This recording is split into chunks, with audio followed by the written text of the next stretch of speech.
you ever gone to basic or boot or whatever your branch's equivalent was, and that moment that you stepped off the bus, you had one of your clothing choices ridiculed? Go and hit that subscribe button. Let me know what it was. For me, it was a Henley t-shirt.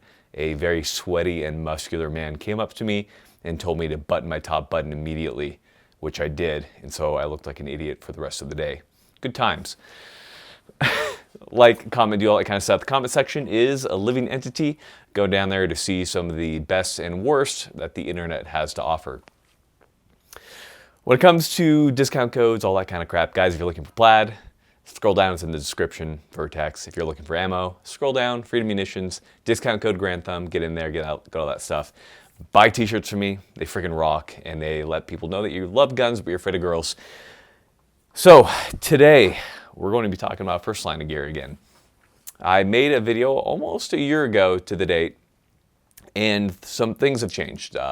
You gain knowledge when you do things, and so I wanted to update what I had said previously and kind of show what my current belt setup is.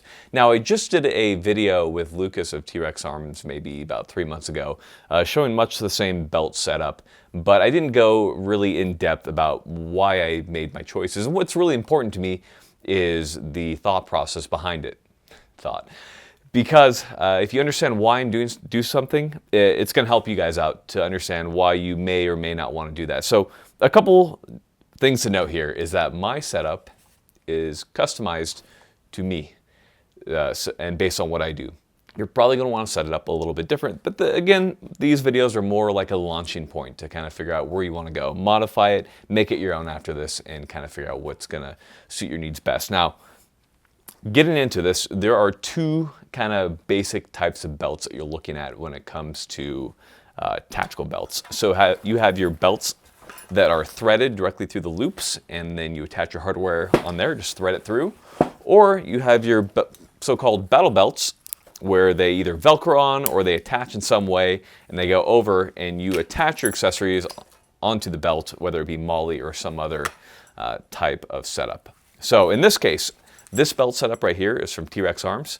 Excellent setup. I'm not a huge fan of the kind of battle belts that go outside the loops, but I think that this is an excellent design, and I have used it to some extent or another. So if this is something that you need because you need to be able to throw something on or kind of move it around or change it quickly, then this is definitely a good option for you. So again, T-Rex Arms. Now the belt that I'm using is from Alonzo Defense Group, is the belt that I helped design. We use scuba webbing and a couple other things for various reasons. We'll kind of talk about that, get into this. But without further ado, let's get into it. So if you remember, last time I did this video, you just kind of awkwardly stared at my crotch for like 17 minutes. So we're going to kind of do away with that. I'm going to talk to the camera. I'm going to hold up my pants, all that kind of stuff, and we're going to cut the clips. It's going to be way better, promise. Hopefully. Probably not. Don't want to get your expectations too high. So, for my current setup, we have some Cry combat pants. These are the ACs, or the Gen 2s, whatever you want to call them. And here's my setup right here. So, why did I choose these things? Why do I have it set up the way I have set up? Let's get into it. First off, I'm using my belt from Alonzo Defense Group. Now, a couple things about this. One, we're using scuba webbing, super resistant to getting braided and getting broken, that type of stuff. Super strong. It's incredibly stiff. I can't bend it. Literally can't. Can't bend it. It's super strong, and that's why we used it. We will be making these in tan as well, so anyhow, if you're interested, get in there, get them. What I'm really proud of is the buckle itself. We made it from solid brass. That way it's non-ferrous and it's not like magnetic. That way when you're holding your compass down at your belt line, it doesn't attract the needle and that type of stuff. Small little things, but I feel like they help in the overall grand scheme of things. In any case, that is the belt I'm using. Now at the front here, I need to be able to get to my gloves, and I don't always want to have them on. So I have some Outdoor Research IronSight gloves. Love these gloves. Also use the pig gloves from SKD.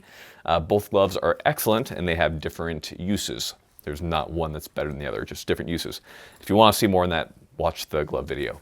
I have these attached to a carabiner. I think that there are better methods. I think the hook method is better. So if you go to Lucas's belt that he has the little hooks right there. That way you can attach your gloves directly to there. I think that's a much better setup than what I have, and I'll likely be upgrading it, but for now, this is what I'm running, and it works to some extent or another.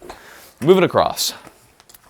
Biggest change from my last video has been the magazine pouches. So these are S-Tac Kiwis. So what they are is they're kind of the best of both worlds. They run a Kydex retention on the inside, so it holds them in. And then they have cloth on the outside to ensure that when they're kind of knocking around on your belt, that they're deadening the noise to some extent or another. And it works pretty good. Now these are on belt loops. If you don't have these on belt loops, they can of course be mollied on to a belt like I have for this one right here. They come in different colors and all that kind of stuff. Right here, they made them for me in Woodland. So quick note, these ones are given to me. These ones I bought, so they have given me stuff, but in any case, I like S-Tac. I think they make really good stuff. There are a couple different models. You have short, mid, and tall. So the question is, when would you want a short versus a mid versus a tall? So on my personal belt that I run, I have the mid. And this is the short for comparison, just so you can see. So just a teeny bit shorter there. Now, is there a real difference in the amount of retention and force that these put on the magazine versus the short versus the mid? I haven't really seen one personally. I don't think it's much to really be noticed. But the real reason that I use the mid over the short for the most part, especially for any type of, I don't know, what would you consider serious use, is because although they hold with the same amount of retention, the less kind of amount of the magazine that's covered kind of means that there's more of all this weight of all the rounds up here that are jiggling around. There's a greater chance I might lose it. Now, I've never lost a magazine, but I'm a little bit paranoid. I don't think that you need to go with the tall versions, but I think that the mid is a really good option. Now, contrast that to somebody like Lucas from T-Rex Arms. He typically runs the shorts, and I haven't seen him lose one. And he's also very fast with them because it allows him to grip more of that magazine down lower, get a really good purchase on it, and do those reloads faster.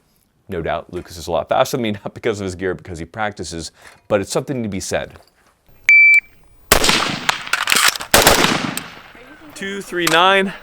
When it comes to my pistol magazine pouches, they run most of your double-stacked pistol type magazines. These are Glock magazines. A couple things to note here is my magazine orientation. So on my pistol mags, I have them facing forward, and that's due to where they're oriented. So because they're so far forward, I'm not going to be reaching back. I'm going to be reaching forward to grab onto those and index with my index finger off the front. So I'm grabbing these, I'm coming straight down, yanking those out and that type of thing. Now, compare that to my AR-15 mag, which is oriented facing back, bullets back. And the reason for that is when I'm reaching down to that, I'm reaching past about my 9 o'clock. If my belly button was my 12 o'clock, going to 3, 6, and 9, then this is about the 9 o'clock. At that point, my wrist is canting down. That allows me to grip it and then get into the gun. A bunch of clips in there showing you how I do that kind of thing. So that is why I have the magazines oriented the way that I do on this particular thing. When it comes to the S-Tacs, they work with most 5.56. They do have a 7.62 version, and I'll be doing a video on that because I have an upcoming video on the FAL. But these do work with most of the mags that I've used. I find that they work really well with Lancers and USGIs. They do work with PMags as well. The little lip on the new Gen 3s kind of snags them at times. Something to be aware of going into it if you're a guy who is using the Gen 3 PMags, because it has that little over insertion tab there. When it comes to your magazines, make sure that with your placement that you become used to it and that you use it quite a bit, because if you don't train with it, then the placement doesn't really matter. What that means is practicing when you're stationary, when you're in cover, when you're running, when you're sprinting, all that type of stuff. If you're the type of dude where night is right, then working that stuff under night vision as well. Make sure you become very proficient at using your first line gear, because otherwise it's not going to work for you and it's not going to do you any good at all. So that is what we're looking at with our magazines. Now, another thing to note is how I have pretty much everything in the front open. And the reason for that is if I need to go prone, I want to be able to go prone and get down low. That's why I have the front open. But again, depending on what you do, you might need to have things there. I know some law enforcement officers need to have gear all the way up front for whatever reason or another. So just understand that everybody's setup is going to be a little bit different. Moving back from the magazines is where we get a little bit more individual. So for me, I'm using the Blue Force Gear Marco. What the Blue Force Gear Marco is that it replaces having to have all those bundled up chem sticks on you.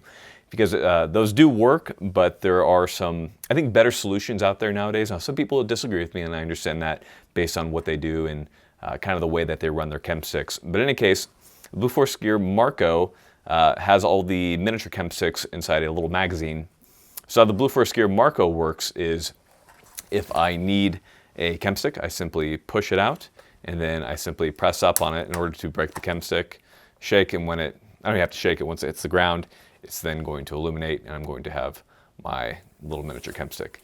Now, for people who don't need chem sticks and all that type of thing, having a dump pouch might work. Now, I know in my previous video I said that I was against dump pouches. And again, that's due to kind of the nature of what I do and what I've done and that type of thing. So for those guys, there are some guys who are going to need a dump pouch. So that can easily be added in there. There are also dump pouches that extend down past anything that you'd have here. That way they sit a little bit lower. It's always an option. There are tons of options when it comes to this type of thing. But in any case, I'm running the Blue Force Gear Marco right here. And if that's something you guys are interested in, I'll have the link below as well. I've been using this thing for about 4 months right now, and it's been pretty cool. Now, if you're a guy who has to use IR Chem 6, you're kind of out of luck because they only have visible. So again, it's going to depend on how you run your things and all that type of stuff. But in any case, it definitely saves you a lot of time in bundling and taping chem 6 and that type of stuff. Moving back from the Blue Force Gear Micro, I have the Blue Force Gear Micro Trauma Now. I know there's a lot of Blue Force Gear products. I'm not paid by them or anything like that. It's just I happen to like them quite a bit. Now, I've been using this med kit for about 6 months now. I know some people have had some problems with them. I just want to throw that out there. I don't think it's perfect, but I think it's pretty good. How it works is you simply pull on one of the tabs to get it from either direction. I don't have it completely at my back, and the reason for that is I do some vehicle work, and because of that, I would like to be able to sit down. That's why I have it kind of canted off to my left. I can still reach it with my right hand, not as easy, that type of thing. Anyhow, in here I have the med kit supplies that go with the Blue Force Gear Micro Trauma Now kit. Kind of expensive, but it's a really well put together kit. Everything that you need in there: chest seals, decompression needles, gauze, all that type of stuff. Definitely works. It's definitely an option for you guys. One thing that I have done is there's a small piece of Velcro in the center here that holds the kit in place. I think that thing's a little bit unsubstantial. So one thing that a couple of my buddies have told me to do is to sew in another piece of Velcro, which I have done, and that keeps this from coming loose and that type of thing. Another thing that will keep it from coming loose is to make sure that this thing is super packed, because a lot of people don't put enough gear in here and then it doesn't have enough tension on it and then it just ends up slipping out. So there are definitely some problems with this type of thing. If you're not into this type of deal, you still have the HSGI blowout kit, all that type of stuff. Tons of good med kits out there. Do your research and kind of find one that's going to work for you based on what you do. Anyhow, on the back of my pants, I have them mostly empty. That way I can sit in seats and that type of thing.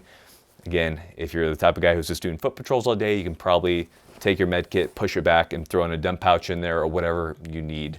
You might add more mag pouches, that type of thing. Again, it's going to be individual. Coming from the back over to my right side, I have my holster.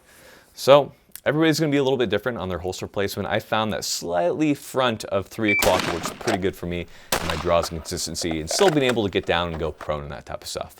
So my particular setup uses a Safariland mid-ride little plate. I have it on a QLS mount. What the QLS mount lets me do is it's basically a giant buckle, and that way I can swap out holsters as necessary. For most people, this isn't needed. I'm swapping out holsters based on kind of what I'm doing, whether I'm just training at the range or whatever. So it's kind of handy in that situation. One other thing that I have going on here is I have the leg strap running directly between my mid-ride plate and the QLS adapter right here. So between the screw points, you have this little kind of corridor created here. So when you're screwing it on, just simply screw it around the leg strap. This leg strap I got from T-Rex Arms. Obviously, I'm a big fan of his gear. Plus, I work with him quite a bit. So good dude. In any case, I do recommend having some type of a single leg strap on this. And the reason for that is when you're pulling out, never pull out, what's going to happen is the holsters on a mid-ride have a tendency to ride up.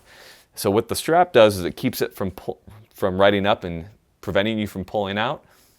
So it's always a good thing to have. In this case, you do want to pull out. Okay. Where was I? Gosh. So this is the Safariland 6354 DO. I think it's probably one of the best combat holsters out there on the market currently. Uses an ALS system to lock onto the gun. What that means is when you holster, it locks the gun in place, and it's not going to go anywhere. To release it, there's a little nub right here. You simply thumb down on that nub as you draw your weapon, and it's going to release it.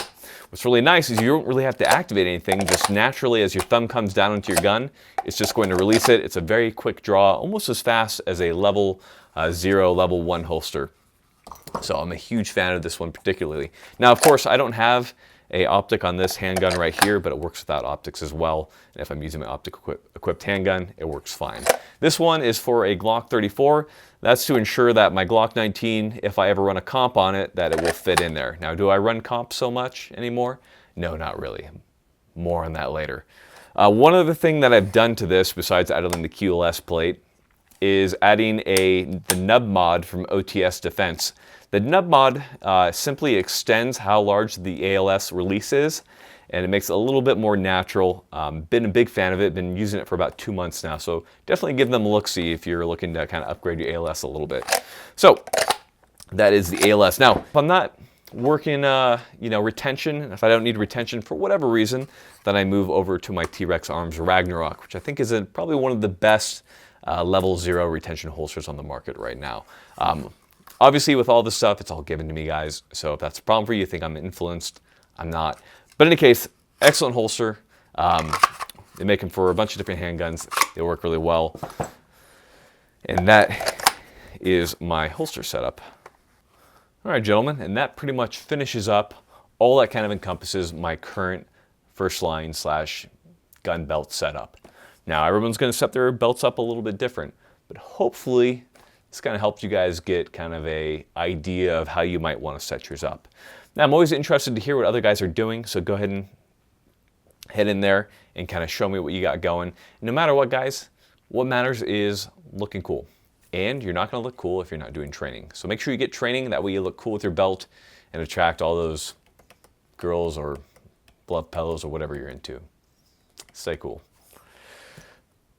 I really got nothing for you guys. Don't even wait for me to have some wisdom or knowledge.